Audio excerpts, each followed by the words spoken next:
Hello, my name is Justin McClure, and I'm here today with Will Sloan. And you're listening to the Important Cinema Club. And today, it's Shocktober.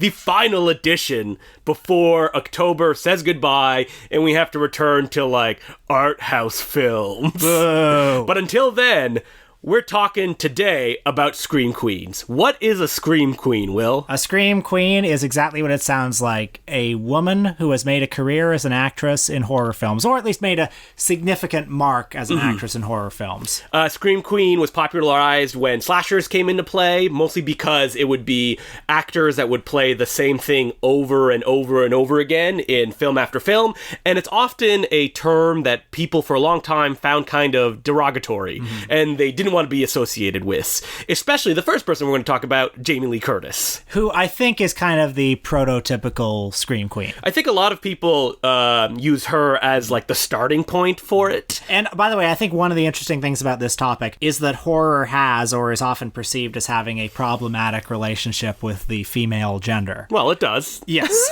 it does.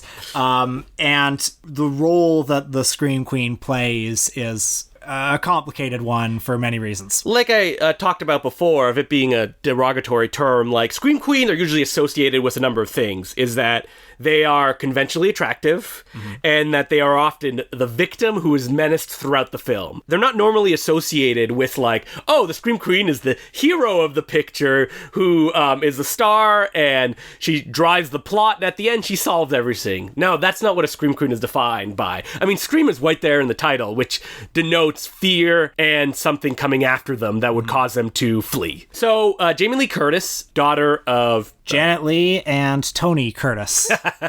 who, much to her mother's chagrin, ended up starring in a little film called Halloween. Hey, I'm Tony Curtis.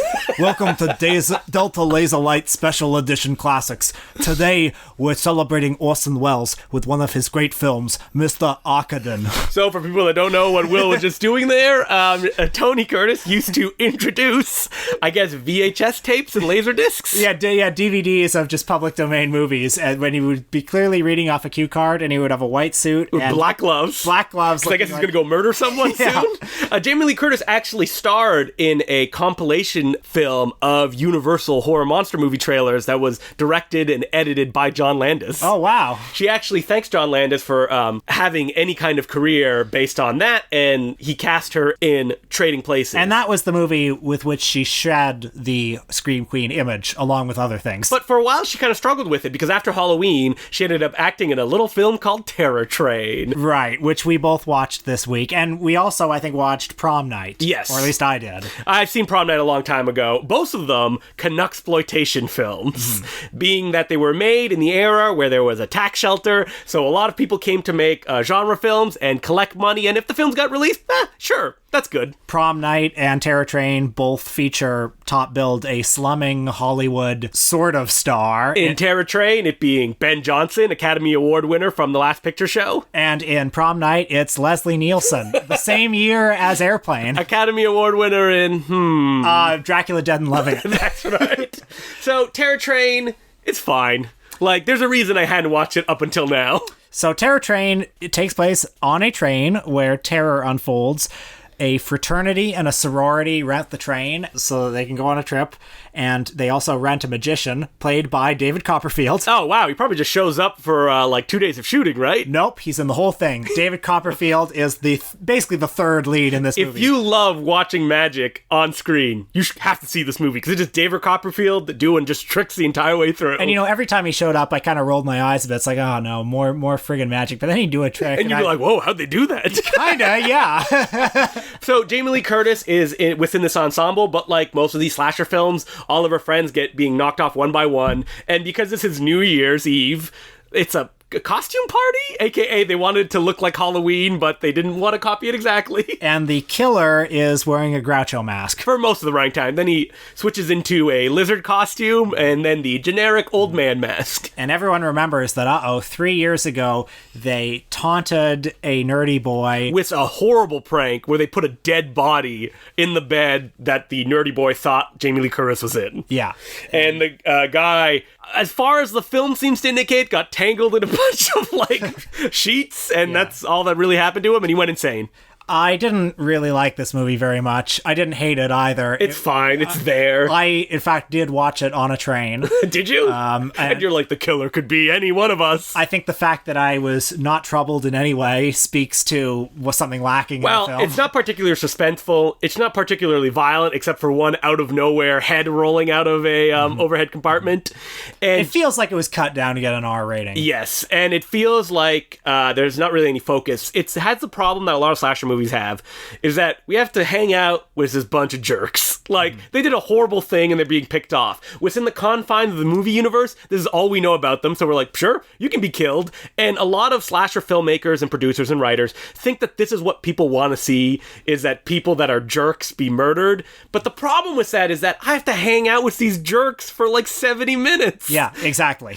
And Jamie Lee Curtis, she does what she did in Halloween. And as far as a like final girl, as it was popularized by Carol Clover, she is very proactive in the final moments. What is the final girl? The final girl is, as its title indicates, the final survivor in a slasher film.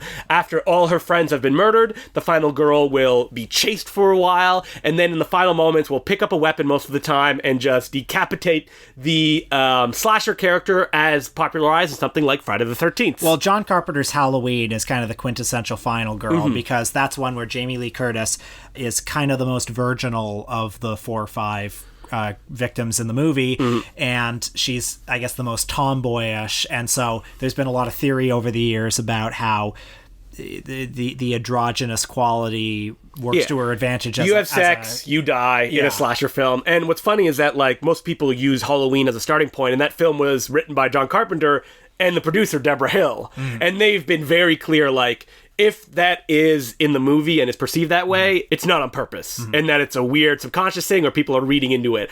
And as slasher films went along, I think that the genre kind of leads someone to go, oh, you can have sex and then you get murdered, because you give things that young teenage boys want, and then you give the other things young teenage boys want. So they go in together. I think I've said this before on the podcast, but do you remember the Michael Bay produced Friday the 13th? From 2010. And the first 15 minutes, which plays out like a miniature Friday the 13th film. But in that movie, the tables had turned somewhat, that the people who died first in that were like the virgins. And I just think it's interesting because these movies are clearly playing off some insecurity in the teenage audience. In 1980, it might have been insecurity around the idea of premarital sex. But in 2010, it's insecurity around the idea of, what if my friends find out I'm a virgin? But Jamie Lee Curtis in Terror Train, I don't think she's portrayed as that virginal final girl. Right. She's shown to be sexually active. She's very proactive throughout the story. And even at the end, it's her constantly making decisions, like whether it be like she puts herself in a cage or she hides and she uses a sword to get the killer. The final like moment where she takes out the villain that's coming after her is not one of those like, oh, in a moment of adrenaline, I actually was able to defeat him. It is I thought this out and I figured it out and I was able to take them down, which is different and is what I prefer in slasher films, even though it's not the norm. I guess she's closer to the final girl archetype in Prom Night, where she is a more tomboyish character and who loves to disco dance. Yeah, I liked that. And in the movie, she has this whole rivalry over this boy with this more glamorous, more popular high school girl. I feel like Prom Night is popular because it's very iconic, but as a film itself, it's all right. Good premise, yeah. You know? But I think about the premise as like Prom Night. You know what kids do on Prom Night, right? Like they fuck. Exactly. It's got the term Prom Night has so many connotations to it. And at the same time, you have a director, Paul Lynch, a director who I really like, kind of phoning it in because like he doesn't really want to make a slasher film and the kind of tropes of the genre aren't in place, so it feels a little bit, I don't know, wishy-washy. It's true. Paul Lynch would come into his own many years later with the Andrew Dice Clay, Shannon Tweed thriller No Contest, which I genuinely like. We watched it together. I mean, we've talked about doing an episode on Paul Lynch because I think that his early career is very interesting. He did like a regional wrestling drama. He did a drama about like a country musician, and then eventually the need to pay rent and take care of his family took over, and he just went into like a B and C movie hell. Maybe we should do him and Sidney J. Fury on the same episode. But they were friends, so there you go. It's perfect. So Jamie Lee Curtis, she didn't actually last that long as a Scream Queen. It was something that she fought kind of valiantly against. She would go on to star co-star in Road Games, which is directed by Richard Franklin, which is a great movie that stars Stacy Keach, takes place in Australia. She kind of shows up 40 minutes in as a hitchhiker who befriends Stacy Keach, because Jamie Lee Curtis as an actor is just so charming, and she can portray such strength so easily that it's obvious that Hollywood is like, well, we don't know what to do with a woman like this, so we'll confine you to smaller roles. And also, don't you just do horror films? Yeah. Because if you look at her career, she's done a lot of movies, but she doesn't have as many starring roles as you think she would. I love her, by the way. Oh, I she's think great. And I think like A Fish Called Wanda is so funny. It's so funny. It's the perfect movie because it totally gets her as a presence, you know, putting her next to John Cleese. Like, John Cleese is this very buttoned up, very repressed British archetype, and then she has this loose American quality and this easy sexuality, you know? And just to listen to some anecdotes that our pal Peter Kaplowski said about just hanging out with Jamie Lee Curtis, like, backstage before going on to present the new Halloween movie, she sounds exactly like you hope she would. We both saw the new Halloween movie, and I think that film is also making people rediscover her and going like, whoa, like she just got cast in Rian Johnson's new movie Knives Out. It's fantastic. And you watch her in that film and you go, well, why hasn't she been acting? Yeah, she's great in the new decades. Yeah. So while Jamie Lee Curtis is someone that may have started the Scream Queen kind of archetype, but quickly tried to get rid of it as fast as possible, we wanted to jump back as well and talk a little bit about women in horror films that were defined by their presence, and the one that came to my mind automatically was Barbara Steele. Barbara Steele being a British actor. British actress, but we most associate her with her work in Italy. Yeah, because she starred in films like The Long Hair of Death, Nightmare Castle, Castle of Blood, Black Sunday. That most importantly, the Mario Bava film. And then later came to Hollywood and made some films with Roger Corman, most memorably The Pit and the Pendulum. Hey, let's not forget Joe Dante's Piranha as well. Right. Oh, and also she was in a movie called, let me see if I'm getting the title right, 8.5. That's right. By Fellini. Barbara Steele is an interesting case in that all the films she's most famous for, she's not even dubbed by her own voice. Like, even when it came to America and it was released theatrically, somebody else came in and did her voice. Because by most accounts, she was very dismissive of the horror genre. Also, I think Italian movies, like, well into the 80s, were just shot without sound. Exactly, yeah. Later. So, you watched Black Sunday, and, like, how would you define Barbara Steele as a film presence? A lot of it is, well, it's her face, and specifically, I think it's her eyes. I mean, she's got an incredible face. Yes. So she's got these incredible cheekbones and this really wide grin, or wide smile, but her eyes look like a Margaret Keane painting or something. They're very big, and there's so much that can be conveyed in those eyes. You know, she can do naivete, she can be vulnerable, she can be sad, but she can also be like really sadistic, and it's all communicated in those eyes. And oftentimes filmmakers will give her these like big painted eyebrows as if to emphasize it even more. I think that directors glommed onto that fact very quickly in Italy, because her career in those horror films was often defined by her playing dual roles. Oftentimes the aggressor and the victim, and that they figured out that she can do both, and it's interesting to see it play across her face, where like in Long Hair of Death she can play the innocent person that's murdered and then come back as like this horrible monster that manipulates everybody around her. And there's something very electric to her. Like it doesn't seem like she's playing naive or that she's playing sadistic. While in Black Sunday she plays a witch character that is supposed to be the embodiment of kind of like pure evil, and when she comes back there's something undeniably alluring about her presence. Like, you want to see her on screen just doing her thing. Well, like so many so-called scream queens, she fell into it accidentally. She was working at a theater company in Glasgow, so the story goes. When the lead actress of a play fell sick, she came in. She was apparently working on the set or something. I don't know how much of that is true, but she performed in the play, caught the attention of a talent scout for an organization called the Rank Organization. You know, worked in mostly undistinguished roles in Britain until Mario Bava saw her picture in a magazine and cast her in Black Sunday, and the rest was history. Mario Bava. He's got an eye for talent. Cameron Mitchell, Barbara Steele.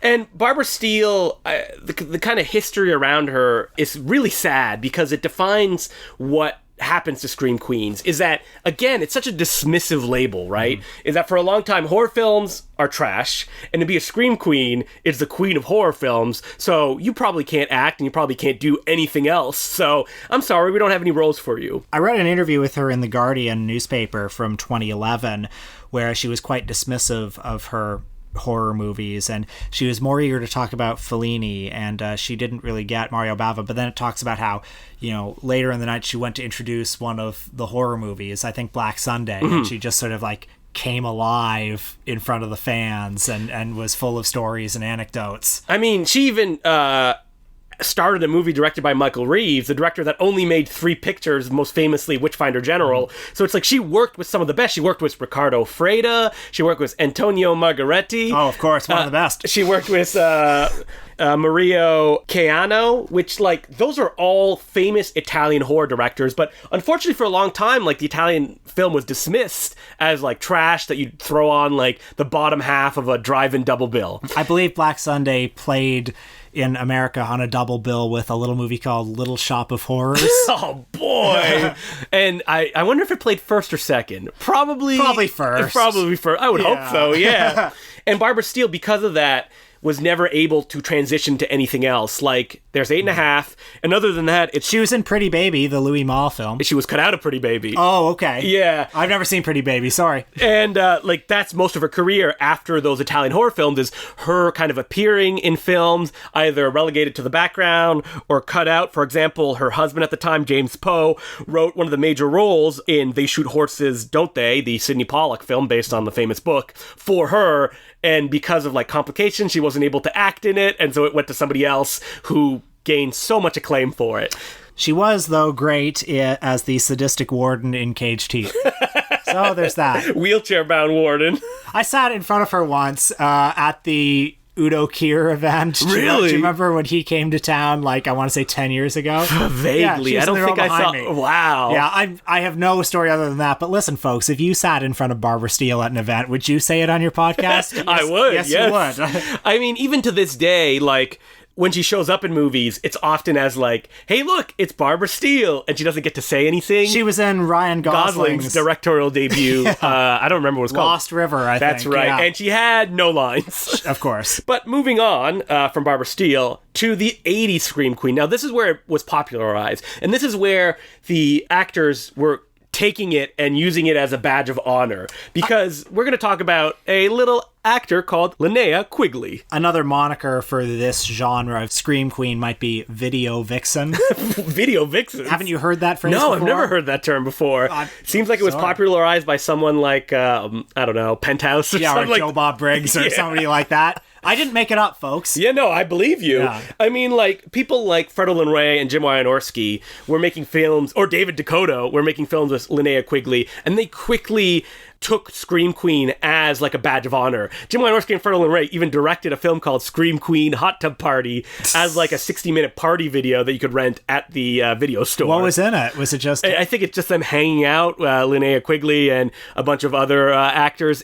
And you could watch it and pretend you're at the hot tub party. It's a little weird to talk about someone like Linnea Quigley because you look at her IMDb and she has like 250 credits. Mm-hmm. But to actually narrow down and find the great movies that she starred in is a little bit more difficult. She's most popular for films like Return of the Living Dead, where she plays the character who gets naked and dances on a grave. There's also, of course, Night of the Demons, where her death scene involves her opening up a bunch of lipstick and putting it through her breast. So I think those two are the most famous ones. Mm-hmm. But more representative of her career, I think, is a 1988 film called Nightmare Sisters. By a favorite of mine, David Dakota. David Dakota... in his heyday in the 1980s, of course, he directed Sorority Babes at the Slimeball Bowl-orama. Which also starred Linnea Quigley. Beach Babes from Beyond, Creepazoids, many Linnea films. Quigley's in that one as well. But he may be more familiar to contemporary audiences as the director of A Talking Cat? As well as dozens of very, very low-budget movies. Many of them homoerotic. Yes. Many of them featuring some faded stars and faded... Many of them that start with numbers because David Dakota figured out very quickly that the numbers are at the top of the VOD chart. Yeah, so he had this series of movies called... I really encourage people to watch something from this series, 1313, where they would all be shot at the same Hollywood mansion, and they would usually involve a lot of hunky dudes in tighty whities. Mm-hmm. They never got naked. Hunky dudes or twinks. Yes. Never got naked. They're all like basically PG movies. Yes. And there would always be one kind of aging scream queen in them. So I love David Dakota as a person. We've talked about him in this podcast. We've talked to him. I will buy a Blu-ray just because his commentary is on it, because he loves movies and he knows almost everything about movies. The reason that there's these aging scream queens or aging actors in his movies is because he genuinely likes these people. Well, I remember talking to him once, and we were talking about Christine DeBelle from Alice in Wonderland and The Big Brawl, and this is an actress who went out of the game to raise a family and then decided to come back and just sort of sent her resume around. And David Dakota called her and said, are you Christine DeBelle from Meatballs and everything? And she's like, yeah, you know who I am? And he's like, yeah, you're a star. Yeah. And she's in 12 of his movies. And how can you not love a guy like that? He's so genuine about his love, and the way that he was able to continue to make movies. I mean, he started in pornography, and then he moved on to making a film called Dreamniac. I think there's some extra syllables in there. Worked a lot with Full Moon Pictures. And the reason is that he could deliver movies fast and cheap, and they look fast and cheap. And this is why this is a big, long ramble to get back to Linnea Quigley, is that as far as David Dakota movies goes, was very amicable. She was nice. She'd do whatever he asked, and he wouldn't ask anything too tough. But, like, that's why he continued to work with her. And unfortunately, the David Dakota films are rough. Like, watching them now, most people would turn them off after 30 minutes, I think. I find David Dakota more interesting in the 2010s. Yes. Like, now because it's pure. It's his pure id. Yeah, exactly. And he's created a style now that's entirely his own. Nightmare Sisters, I didn't enjoy it. It's barely a movie. Well, it was shot in 4 days on short ends and shot on standing sets. I think from Sorority Babes at the Slimeball-orama, yeah. And it's essentially the story of the three, I'm putting in huge air quotes, ugly women, and they're played by Scream Queens Linnea Quigley, Michelle Bauer, and Brink Stevens. What a cast. All three of them together. All David Dakota, Fred Olen Way, and Jim Wynorski mainstays. And they find a crystal ball that raises a succubus, which makes them beautiful. And by that, they just look like they normally do, but their tops are off for the entire film. So yeah, they're the three kind of nerdiest sisters at the sorority, and they invite the three nerdiest boys at the fraternity to come over one night. I mean, I won't get into all the complications of the plot. Well, there's not that many complications. But they're so dumb that I don't even really want to waste breath on it. And looking at Linnea Quigley as a performer and why she would have been as popular as she was, you can tell that she's very game. She's willing to, like, act dumb and like a nerd. She's willing to sing a song because she was in a band herself. Okay, but what is she really willing to do? She's willing to take her top off. Okay, and this, I mean, I really like her in this movie. Mm-hmm. I think she's very fun in this movie. She is. In every film I've seen, she's very fun. Yeah, I like her, and I think she really commits to the nerdy side of the character in a way that's very fun. It's like kind of a Jerry Lewis nutty professor. Yes, exactly. Thing. The main attraction of Nightmare Sisters is that there's a long bubble bath scene with the three of them. They're nude for a long time of the film. Yeah, and they're soaping each other, and they're pouring water on each other, and that's the thing. And when this movie played on cable, they had a whole other scene. They had alternate scenes where they were closed. It would play on like Up All Night, the cable show, which I was never familiar with. I mean, David Dakota, just to describe like what his movies are, on the commentary for Nightmare Sisters, he quotes a review admonishing him for having a security cam directing style, and he's like, whoa, I take offense to that. Security cams sometimes move left to right, and my cameras are just static, straight ahead. Like, I think he's aware of the movies that he makes, and he has fun with them, even though that they're not always fun to watch. But I mean, Nightmare Sisters, I feel like if I had rented it when it had came out, it would have blown my mind, because there was no way to see this kind of stuff, and it's in such a pure form in a movie like this. Well, I mean, if I had been 12 and I'd seen this bubble bath scene, I would have been like, whoa, my God! Yeah. And like, David Dakota's having fun with it. It's barely a horror movie. Like, these women are supposed to turn into monsters with like fang teeth, who then bite the dicks off men, but all that really happens is the men go, whoa, and then they turn into smoke. Yeah.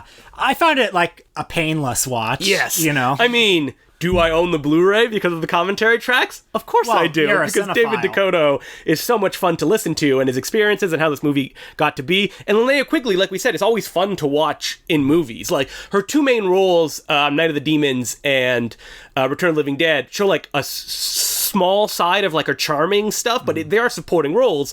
Like, I even sat down and watched Linnea Quigley's horror workout.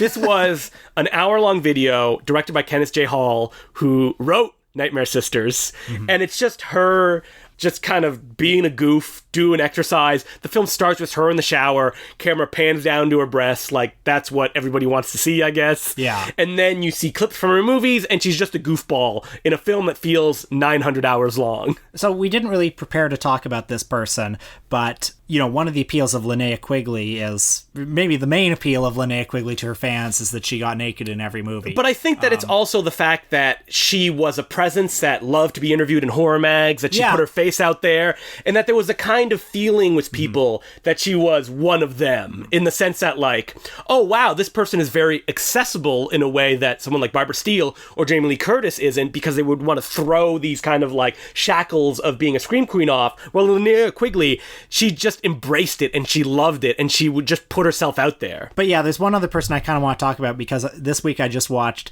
Lorna the Exorcist by the great Jess Franco, and of course, like so many of his movies, it stars his partner in Art and Life, Lina Romay, who is one of the nakedest actresses ever. And I mean, like, if you call Linnea Romay a scream queen, which you can, because she appears in a lot of horror films, it's weird because, like, she mostly did that only in Jess Franco films. Yeah. And because she was in a relationship with him. And as far as everybody else, as far as what I've read about her, she was very shy as well, which is crazy when you watch her movies. Yes, because I always assumed that she and Jess Franco had this strange relationship of he's the voyeur, she's the exhibitionist. I think they did, but at the same time, like, in her day-to-day life, most people, when they talked to her, she was the one that was like, she was very friendly and charming, but she isn't someone like Linnea Quigley who's like, whoa, I'm big and I'm out there, and she kind of took a step back, which is crazy when you watch her movies, because and I mean, I enjoyed her, by the way, in Lorna the Exorcist. I mean, not just for the obvious reasons, but because I think when she becomes inhabited at the end of the movie, spoiler, when she becomes inhabited with the spirit of this demon woman, like, she really throws herself into the performance, and she's got like big crazy eyes and is a very aggressive screen presence. Well, when we're talking about, like, again, the way that these women look, and we have to because that's how they were defined as scream queens. It's like Barbara Steele is very angular and she looks like marble, and so does Jamie Lee Curtis and Linnea Quigley in different ways.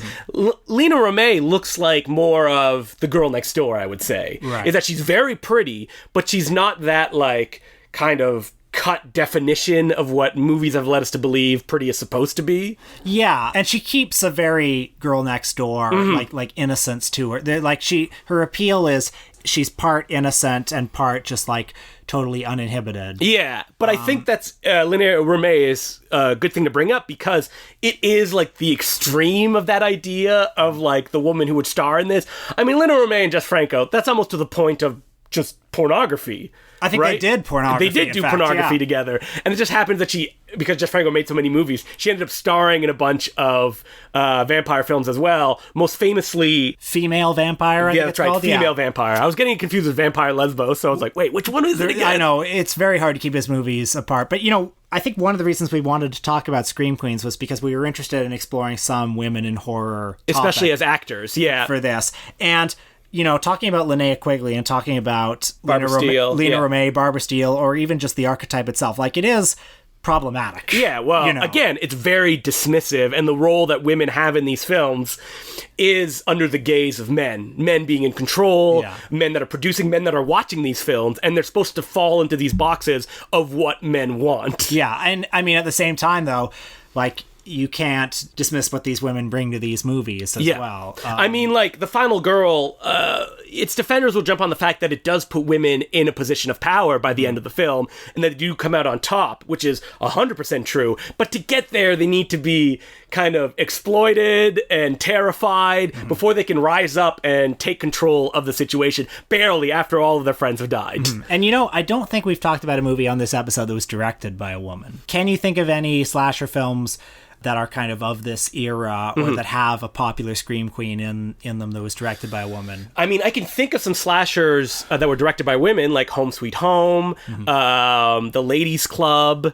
but none of them really had like that star in it, and a lot of them were done independently. The like ultimate version of Scream Queen slasher films directed by women is the Slumber Party Massacre series. Yeah. Because those were all directed by women, each one a different person. They do have the kind of archetypal Scream Queen presence in them. And they have some very gazy scenes. Yes, like they do. Women in the shower. But also very satirical scenes, like right in your face, like whether it be the first one where the guy has the weapon between his legs, or whether it be the second one where the killer is represented as the supernatural presence who has an electric guitar, a sign of masculinity with a drill on the top. Those are really fun pokes at the genre while still working as genre films. I mean, also the Sorority House Massacre films, which are an offshoot of that. The first one is directed by a woman as well, but Sorority House Massacre films would then be taken on by people like Jim Wynorski, who would then spin them off into his own direction, which is a bummer. And before we leave this topic, I think of the Scream Queen as being a 1980s phenomenon. Like, are there any people working now that you would think of as a current Scream Queen? Well, the thing about Scream Queens is that they tend to, at this point in time, work in, like, lower budget fare, I would say. I mean, you could definitely, like, highlight people like the star of Happy Death Day, which is a slasher film. But as far as people that make it, like, their trademark, they often work in, like, trauma films or, like, little horror films, like whether it be Debbie Rochon or Tiffany Shepis. They're people that have come up usually in the early 2000s and have used that kind of popularity to continue to appear in, like, low-budget stuff, usually in, like, 1 or 2 day roles. It's unfortunate that, like, Scream Queens, when you're talking about Jamie Lee Curtis, you assume that, like, oh, well, they're gonna, like, star in these films, and that will be like their trademark. They'll be the Cary Grant of the slasher horror film women role. But unfortunately, that's not the truth. They were often relegated to very subpar parts in very cheap movies, most of the time in supporting roles. And it's difficult to find like starring roles for these women. I mean, Linnea Quigley did a bunch of David Dakota ones, like he did some thrillers and stuff like that were released by Vinegar Syndrome. But her career, like all of these other women that I mentioned that continue to work, like, they have 250 IMDb credits, but they're all in, like, zero-budget horror films that you may stumble on VOD, but probably not. Well, we shut the book on Shocktober for another year. Howoo. Howoo. That is the lazy werewolf, yeah. But we still talked about a horror film on our Patreon this week. And perhaps another example of a Scream Queen. I don't know, something tangentially related to this topic. Definitely something related to the male gaze in film. It's the 1980 classic, I Spit on Your Grave. Yes, infamous film, I would say. Yeah. So you can listen to us talk about that very tricky subject matter by paying $5 a month. You'll get that episode, and you'll get our entire back catalog. Keep that shit behind a paywall, that's what I say. And I'd just like to know that Patreon subscribers, in a few weeks, we will pick someone to pick a fan episode. Now, we have one coming up, a Patreon episode, which is going to be the things that we would suggest if we were going to start a film society. But after that, we want you to pick one. So, become a Patreon subscriber now and get into this contest. And you know what? I'll throw in a copy of Impossible Horror as well, whoever gets picked. My new feature film, which was just released on Blu-ray. Excellent. Will Sloan is in it. It's, again, a feature-length horror love letter. It's about two women who, every night they hear a scream in their neighborhood. They don't know where it's coming from, so they decide to hunt it down and find out that it may be a very supernatural and perhaps cosmic horror that they're going to have to deal with. The Blu-ray is something that's been a long time coming. This film took up 4 years of my life. It has 6 commentary tracks, an amazing documentary made up of fly-on-the-wall footage that was shot and edited by my partner, Emily Milling, who was a producer on the film. It has deleted scenes, me and the producer, Nate Wilson, talking about our inspirations, tons of stuff, and it's only $20, and you can get it by going to www.impossiblehorror.com, and if you put in the code Important Cinema Club, you will get a 10% discount. So, Again, that's impossiblehorror.com. Buy it now, please. Just please buy it now. You'll enjoy it. You will enjoy it. Okay, so as per usual, you can send us letters at importantcinemaclubpodcast@gmail.com. And the first letter is from Brandon Leddit from Swampflix. Very loyal listener. Thanks for sending a letter. I've been thinking about your general dismissal of the Todd Browning's Dracula film for the last few weeks. This is an opinion I used to share, and one I hear echoed often amongst my horror-loving friends. I've recently fallen in love with the film on revisit. However, after watching it with the Philip Glass score that was composed to accompany it in its 1998 reissue, the original Dracula feels incredibly dull without its lost soundtrack. And I love that instead of hiring someone to recreate the vibe of the music that would have accompanied it, Universal just paid Glass to do whatever he wanted at top volume in the mix in a way that was completely overwhelms the picture, and in my opinion, elevates it significantly. When our local repertory theater was screening Dracula last week, I couldn't muster up the enthusiasm to go, but if they were playing the Philip Glass scored reissue, I would have been there in a heartbeat. Do you have any thoughts on how the Philip Glass scored version of Dracula compares to the musicless version? Additionally, can you think of any other film that have been substantially transformed after the fact by an improved soundtrack? Brandon Leddit, Swampflix. Well, I should say that I actually do like the Todd Browning Dracula, although for many years I had that, I guess, dismissive attitude towards it. But my attitude towards it changed about a year ago when I watched it on Blu-ray.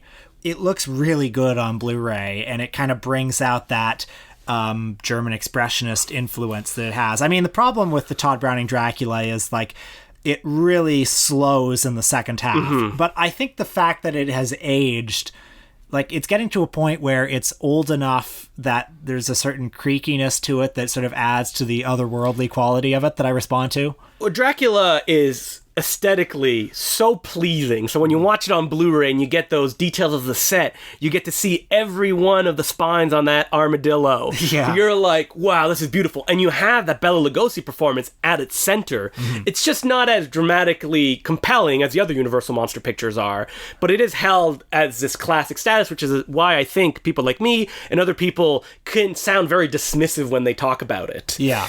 But there's a reason that it's so well loved by tons of people, whether it be now or people that when it came out, because for a long time that Dracula film, like, people will talk very enthusiastically about the fact that, like, in the Death Kiss, the actors are back on screen together again. So, like, I can understand, especially when people don't like it, people watching and going, well, no, this is good, how can they not like this? Well, there are a lot of things in the second half of Dracula that are a little baffling to me, like the fact they don't kill him on screen. Yes, I know. You know, the fact that you don't see him see his reflection or lack thereof in the mirror before he knocks it down. Like, there are so many things that are in the second half kind of badly directed. It's just because you want to see Bela Lugosi, just pure Lugosi doing his thing. And, like, I think a lot of what's great about the Todd Browning Dracula is not Todd Browning. It's like Karl Freund. Yeah, or the set design. Or Bela Lugosi. But as far as films that changed based on the soundtrack, what's interesting about film is that for a long time, you know, it was whoever made the soundtrack on the day in the theater that you were going to get, whether it be played on an organ or whether it be just played on a shitty rinky-dink piano. It was like whatever, like, the person accompanying the film brought to it, that's the backbone that it would have. Well, I've seen a lot of silent movies on bad public domain VHS or DVDs where, like, you could see a lot of, like, really early Charlie Chaplin movies. Like, rinky-dink MIDI scores. Yeah, MIDI scores, or Madison, the DVD company Madison, used to put out Charlie Chaplin movies and they'd have this weird Dixieland jazz sound to them. Or I remember seeing The Gold Rush for the first time with this dirge-like organ score that totally didn't suit it at all. And I mean, that still continues. You know, I've seen silent films that have, I think, like, too modern a score, and it kind of takes me out of it. Like, well, when you watch something like Kino's releases of Faust, F.W. Murnau's film, there's different scores you can listen, and they change the experience so radically. Yeah. Especially something like that is very dramatically structured, but its visuals are so compelling as well. Yeah. Maybe it's the way we've been trained, is that, like, we expect music to not Mickey Mouse all the time, but to be so symbiotic with the picture that we're seeing that it's difficult for us to kind of take a movie on its own, whatever the music is. You know, one of the things I like about the Italian exploitation movies is a lot of them... The scores. The scores are so great, but oftentimes the scores would be written without even watching the movie. All those Bruno Nicolai scores that are like, you know, famously Cannibal Holocaust, which has a beautiful score that you would never associate with that film until you see the images and the sound melded together and you're like, oh yeah, this is perfect. Oh, by the way, another example is Battleship Potemkin. You know, it originally had that musical score in the 1920s that was lost for many years by, I forget who the composer was, but it was a very rousing score. And for many years, the movie would play to just, you know, dirge-like organ music. And then when they rediscovered this old score, they were like, oh, it's an action movie. You know? But you know what I've always wanted to see? The last time I watched Super Mario Brothers... the boss is yeah, because it has that yeah, and you want to see like the industrial, like heavy metal, not this is a goofy movie score. Yeah, I want to hear a Kraftwerk score, or I want to hear a Goblin score, because that's what it should have. Yeah. Those visuals are supposed to be associated. Yeah, it was Alan Silvestri who wrote the Super Mario Brothers score, who's a very good composer who's obviously forced to like, you got to make this lighter, you got to make it more fun. My friend Pierce Dirks has talked for years about like isolating sequences of that film that only have score and like doing that kind of hard industrial score to that film. Okay, I'm glad he feels the same way. Yeah, we all watch it together, and that's exactly what we thought, is like, this score is killing this movie. Yeah. And that it would probably feel much different if it had like a more kind of gloomy score, which is what these filmmakers are obviously going for. Mm-hmm. The thing with public domain and older silent films is that they're available all over the internet. Mm-hmm. Unfortunately, usually the qualities are not that good, and they're going to have that shitty Madison score on them. Is that if you really want to see a silent film, hunt down the DVD or Blu-ray, because most often they'll have multiple different versions of scores that you can listen to. And you'll also get like the best picture quality. And that's very important on those. Yeah. And sometimes the correct frame rate, because you go on YouTube and watch these silent films and they're in the wrong frame rate and you wouldn't know. You'll be like, these old pictures, they're all jerky and stuff like that. It's like, no, they're not being shown correctly. And that's very important with those kind of pictures as well. Mm-hmm.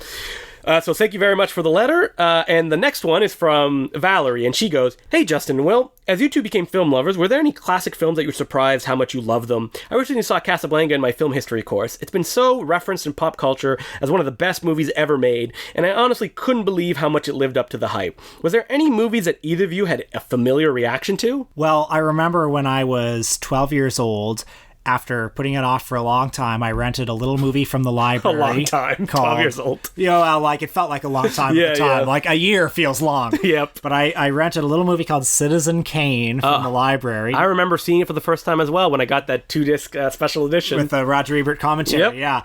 And I was so enraptured by it, and I was surprised how entertaining it was.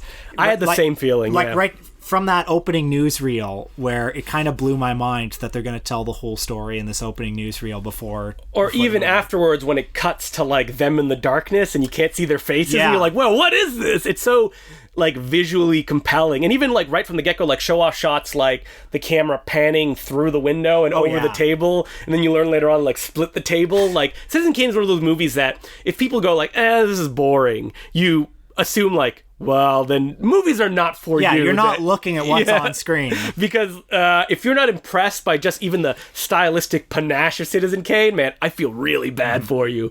Like, Hollywood films, there's an association when you're younger that they're going to be boring and dull and they won't live up to what movies are now. But then you watch like a John Ford film and you're like, oh no, like, there's a reason these films are classic. Like, I've said this a bunch of times, but like they're genuinely good. Like, you watch something like The Man Who Shot Liberty Valance and you're like, whoa, that's a good movie. John Ford was another one that I put off for a long time until, I mean, really, I got into John Ford after I graduated university. And I went through a John Ford kick of just watching all these movies, and it felt like God, these are so great, and there are so many of them. I can't believe it. And like, they just always seem to me like white bread. It's like they are, you know, monuments from another time. That's what it felt like. But speaking of like foreign films, I remember seeing last year at Marienbad Alain René's film and just being blown away by it in a way that I really didn't expect. And I was like, whoa! And that's what you're always hunting for when you watch all these classics, is for a film to be like, whoosh, to just like shoot your hair back. And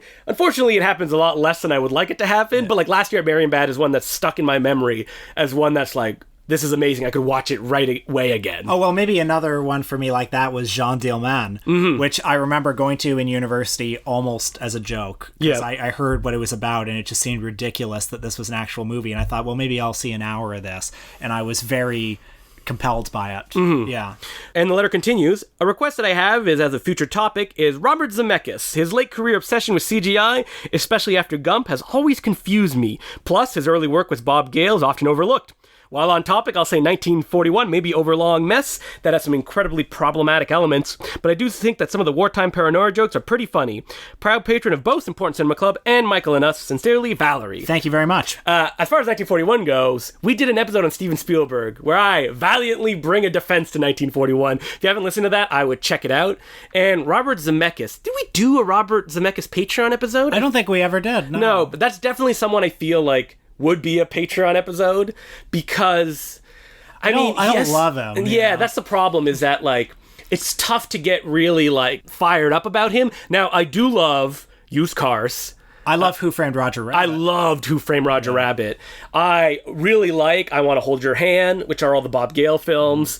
And then, like, I don't know what happened to Robert Zemeckis. Hearing people talk about him, it seems like he got obsessed with the idea of pulling one or two magic tricks per film. And, like, that's what he loves to do, whether it be the shot in contact, where the person's running toward the mirror and it pulls back to reveal that it is in a mirror, or like What Lies Beneath, that one long take that happens at the end. And I think that like his films suffer for that. Like they sometimes feel lifeless and not that hot. But the anarchic, like anything goes, Robert Zemeckis, who made those early films and did write 1941. I love that Robert Zemeckis, and I wish he'd come back, but I don't think that's going to happen anytime soon. Yeah, I mean, I know that his turn towards these big CGI cartoons was sad for a lot of people, but it didn't break my heart or anything. I mean, like, at that point, he had made, like, Forrest Gump, and... But, like, where's the Robert Zemeckis who made Who Framed Roger Rabbit? Yeah. Like, that film is insanely good. I think he would tell you that it's the same Robert Zemeckis who made The Walk. And I'd be like, no, it's not. I think he would say, look, I'm pushing the envelope with IMAX. I'm trying to do all sorts of crazy things. I guess. Like, I mean, The Walk is fine. It's got 30 good minutes. Yeah, The Flight is pretty good, the drama he made with Denzel Washington. But again, like, Robert Zemeckis is someone who has very publicly says that he has contempt for his audiences. Well, he would often say that he wants to reveal the whole plot in his trailers because he, according to some market research he saw, people want to know the whole plot going into a movie. And he still does that in like his new movie starring Steve Carell that is based on that Marwen Call, yeah. A documentary, shows the entire plot and every beat in that trailer. Well, Castaway shows Tom Hanks being rescued from the island. It does. It's like, why would you do that? I don't know. It almost feels as if like Robert Zemeckis wanted to be like that crazy kid, and eventually films like Forrest Gump showed him, well, my audience is dumb and they just want things that are easy and popular, so I'm going to just give them that. I'm going to make the best, easy, and popular thing that you can make. And then I'll make a movie like A Christmas Carol starring Jim Carrey that will be completely unwatchable. Like, you try to watch it. It's awful. I have seen it, actually. You know what? I have a soft spot, which I watched it, I think, last year for The Polar Express, because it does feel like crazy Zemeckis at moments, but like a lot of recent Zemeckis films, they just kind of peter down. They don't have climaxes. It just runs out of steam. I think The Polar Express, while far from a great or, barely even a good movie, I think captures a bit of the melancholy tone of the book. It also captures your soul when you look in those dead eyes of all the characters. It's also absurdly padded. Yes, it is. Yeah. It's actually not even a good movie. Well, thanks for the letter, Valerie. I can guarantee you we're going to talk about Zemeckis at some point. Probably on a Patreon episode. Sure. Who Framed Roger Rabbit? Give me a reason to watch it again. I'd like to watch that. So you can still send us letters at importantcinemaclubpodcast@gmail.com. We really appreciate it, and we also really appreciate it when you go to filmtrap.com to read the write-ups to these reviews, and just check up on the site. I'm starting to write a lot more, so you'll find more uncut Justin DeClue content. And you can also follow me on Twitter. It's DeClueJ, DeClouxJ. I'm Will Sloan, ESQ. You can also follow us on Twitter. It's Important Cinema Club is our name. I believe it's like at IMPRT Cinema Club. Sure. I really struggled to get that Important Cinema Club in there. And follow me on Letterboxd at Justin DeClue. Same last name spelling. You can see all the movies that we're watching. And you can also easily guess what our next topic is going to be before we release the episode, because I'll be watching the same thing of a bunch of people. So next week, we're doing something that, oh man, I thought this day would never come. The Other Side of the Wind, Orson Welles' legendary last movie, is finally being released by Netflix. And to celebrate this occasion, we're looking at Orson Welles' right-hand man in his later years, the cinematographer Gary Graver. But not just a cinematographer, he was also a director of many pornography and often exploitation films. But he is a very essential collaborator of Orson Welles. Also an essential collaborator to Fred Olen Ray, who he was best friends with. And Gary Graver is one of those figures that, like, I wish he was more popular, because he's a man who... I don't want to say he died destitute, but he essentially, like, attached himself to Orson Welles throughout the last years of Orson Welles' life. And when Orson Welles passed away, he just tried to get this other side of the wind out there, so finally all this work that he did would finally have value, and he could be recognized beyond a filmmaker who did the cinematography for some Al Adamson biker pictures. And it never happened. And he passed away before the other side of the wind could be completed, and that it could be held up in the high regard that he definitely deserved. And he devoted so much of his life to Orson Welles. So much. On call, destroyed all the time. Marriages, relationships with his children. So we're going to be watching some Gary Graver directed pictures. I think probably Trick or Treat, because it's the season. Sure. And also 3 a.m., which is the porn movie he made, which was famously partly edited by Orson Welles. At least one scene was edited by Orson Welles. And the crazy thing about Gary Graver is he has, like, hundreds of cinematography credits, not all of them pornography, like all kinds of movies. He's worked with many directors you've heard of, like Ron Howard. Yep, he did Grand Theft Auto for Ron Howard. That's right. And he directed dozens and dozens of films, all of them, according to him, that were taken out of his hands and completely re-edited. So, that's what we're going to be talking about next week. And until then, my name's Justin DeClue. I'm Will Sloan. Thanks for listening. I was in Montreal for a few days this week, and while I was there, I went to the Scotiabank Cinema there to see Halloween. And I realized when I was there that this was the theater where, in 2007, I saw Spider-Man 3. And I hadn't been to the theater in, how many years is that now? 11 years? Something like that, yeah. Yeah, and it just felt so exciting. Here I am in this... Why had you seen Spider-Man 3 in Montreal? Well, because I went with my dad to Montreal. I think we were looking at universities, and I was looking at McGill. Okay. And we were just there for a few days, father and son, and I went out one night to see Spider-Man 3, which was the big movie that weekend. And, I don't know, have you ever found yourself at a movie theater that was imbued with some symbolic significance like that? When I went to New York with Impossible Horror, the first night, I literally went by myself at 11:30 p.m. at night on 42nd Street to go see a Filipino kung fu film. Fantastic. Called Bye Bust. Not to be confused with Bang Bus, which it sounds very much like. I got my hopes up. And it was just like the idea of going to see this movie in a theater that was obviously completely gutted and kind of redone, but to be in this building on 42nd Street to see a movie. I was by myself until 30 minutes in. A woman that looked a little bit on the rocky side sat down and started drinking, and some teens an hour in came and sat behind me, and I'm like, man, I'm watching a Filipino martial arts picture in this theater on 42nd Street. This feels good. It's not, the real 42nd Street, but it's the spirit is there. So I saw Inherent Vice at the 42nd Street AMC on Boxing Day. And the audience was mostly people who were shut out of either Into the Woods or Unbroken. Yeah, and this is not the movie they wanted to see. Not the movie they wanted to see, and so fully 2/3 of the audience walked out, loudly contemptuous of Inherent Vice. And I did kind of feel a bit like, well, I guess this is a bit of the Grindhouse experience. Yeah, a little bit. Yeah. And as far as theaters that I have, like, nostalgia for, I mean, like, the Bloor Cinema is where I went to in Toronto when I first moved here, and where I made all my friends, and I did a bunch of stuff there. It doesn't really exist anymore. It was, like, gutted, and it was replaced by the Hot Doc Theater that play mostly documentaries. Gentrification.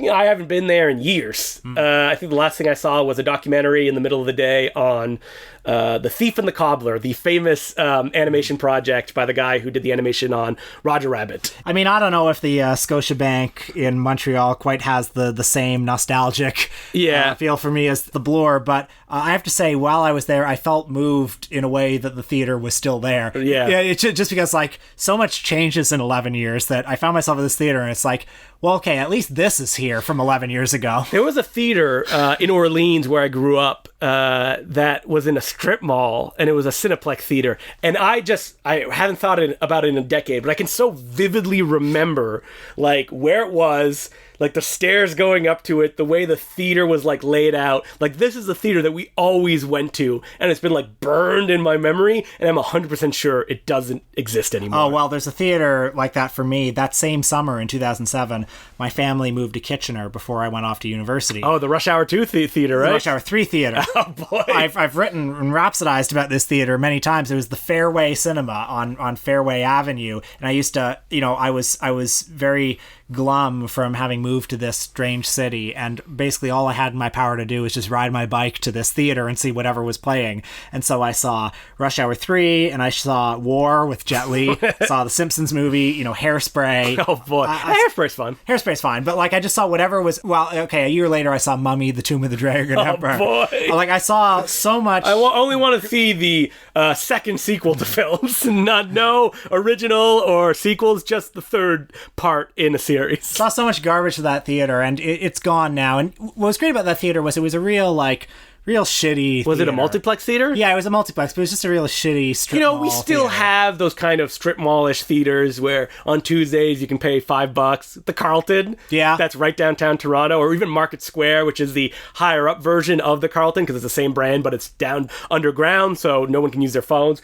We live in a city that's so rich with opportunity to see movies, like considering how many theaters that we can still see movies for $5 on Tuesdays, and then we have so many like art house theaters, and then we sit here being like, nothing to go see. Yeah.